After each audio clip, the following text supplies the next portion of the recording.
Welcome to the Savage Gentleman Show. I'm your main savage, Regan Upshaw. Ladies and gentlemen, Savages, we're back. This is the main event time. I am here with the King of Sparta, the champ, Regan Upshaw. Come on! The Eternal. Regan, the Eternal Upshaw! Again, Upshaw follows up nicely. Oh, and a hard shot.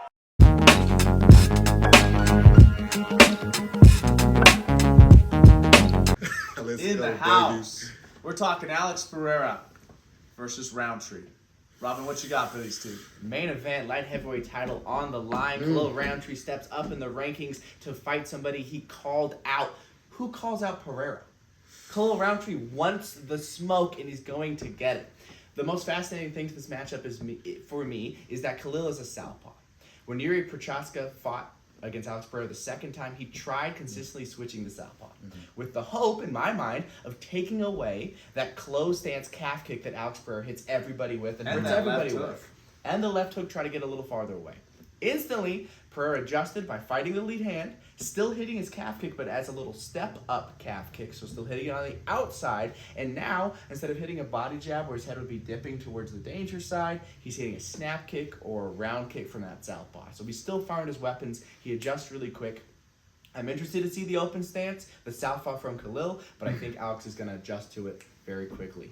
What do we think about this matchup? I know we're excited for it.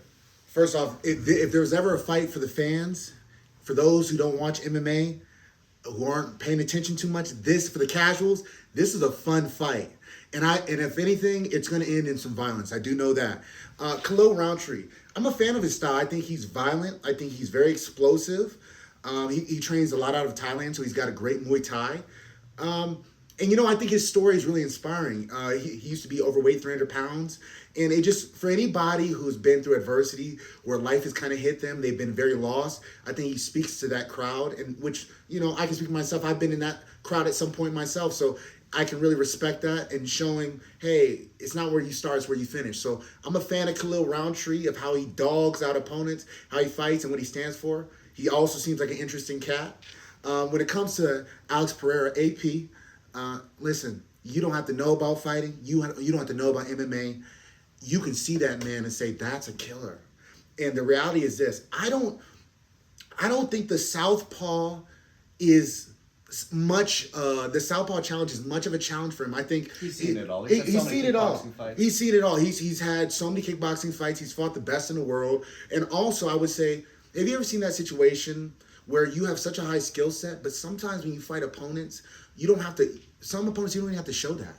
And I think he's one of those guys where you truly don't know how good he is, because he's doing such subtle things. He's commanding such a space in the ring that the crowd can't see. And I've been in fights where the crowd can't see what you're doing, and it looks like you just landed something, right? But you've been slowly setting something up, and he's one of those guys. He's one of those guys that hasn't shown fully what he has, and he can always bring some more out of his back pocket. And regardless of any of that, one thing I realized in fighting, skill this, experience that, heavy bones. He got knockouts. And it don't matter. It takes one. It don't matter who you are. He takes one left hook, and it's night-night. So I'm going to give it to you, and you can tell me what your take is, and I'll give you my take in a second. Absolutely. Dropping some knowledge, Upshaw. I love it. I love it. Pereira is a gangster. He's from the jungles of Brazil. But he fights like such a technician. Interesting style. His hands are so low. He's almost inviting offense. If you're orthodox, he does a really good job of shoulder rolling and coming back off your rear hand. But Khalil, southpaw, is going to be throwing that left straight down the middle, and that huge right hook of his. So powerful. He commits really, really hard on a lot of his shots, and he's had devastating results. The big question to us in this matchup is, can Pereira find that timing? Can he find his counters? Maybe he's going to go first and third and poke the bear a little bit, get that huge response and find an opening. Maybe he's going to beat him to the punch if Khalil's a little too wide. This is an absolute firefight. One of these guys is going to get absolutely slept. I cannot wait. Fellas, it's prediction time. Robin, what you got for these two? What's your prediction? Fascinating matchup, like we said. Khalil's got the great Muay Thai. He's got this great lead hook. He'll throw it lots of different ways, sometimes round, sometimes it's like an overhand over the top. But those little openings, those little moments where he gets hit a little bit too often, where in these prolonged exchanges he might overswing. I think Pereira, unfortunately, because I'm a fan of Khalil, I think we are as well, I think Pereira is going to catch him and knock him out. What do you think? Official prediction? Thank you to the sponsor of this video, Axon Integrative Health. I've added their treatment to my weekly recovery routine, and I have seen substantial results. They are the only chiropractic neurology clinic in Denver.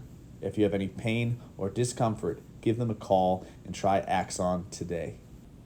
Link in the description below. I think official prediction. And you just hit it on the head. Therein lies the problem. Khalil commits, which is amazing, which you get fire knockouts from.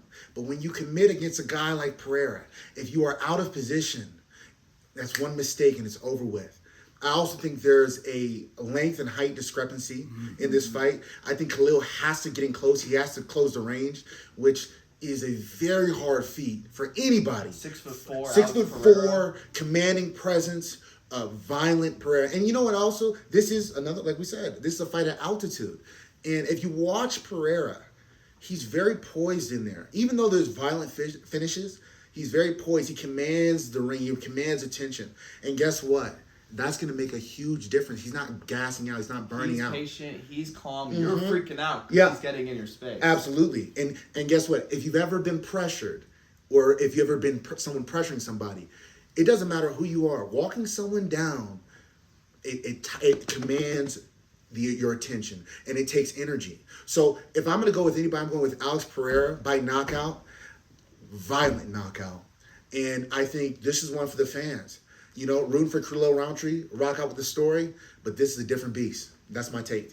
Absolutely. What a awesome fight, guys. I'm going to get 3 side predictions. I do think Pereira gets this done. I'm going to pick 3 specific ways he gets it done. 1, he's on the inside of the foot in open stance. Instead of beating the outside, which conventionally that's what you do against a southpaw, he's going to park his lead foot on the inside and beat Khalil Rountree with his patent left hook. B, he sets up his rear side high kick as Khalil chucks his right hook. Khalil throws that so hard, commits to it so much, I think that's there all day. And then C, Alex Pereira by a flying knee. You heard One it of first. those 3. Let's see it. Let's roll the dice, baby. Thanks for having us. We'll be back next time. Maybe we'll even see another reverse Oreo. Oh, that's crazy. Savage man. Gentleman. Savage Gentleman Show, baby. He smells great.